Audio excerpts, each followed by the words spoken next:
When you stop to use the gas station restroom in California, you might see a sign asking that you let the attendant know if the restroom could use some maintenance. That's not just for your comfort. Gas stations can be held financially responsible when visitors have an accidental injury on their property. It's a legal principle called premises liability. If you become injured as a result of their negligence, say by slipping on a wet bathroom floor and injuring your hip, spine, or skull, you may have grounds for a personal injury claim.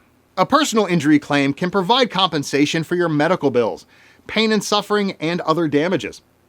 Often, you can file a claim by yourself, but when it matters most, a personal injury attorney can help maximize your settlement.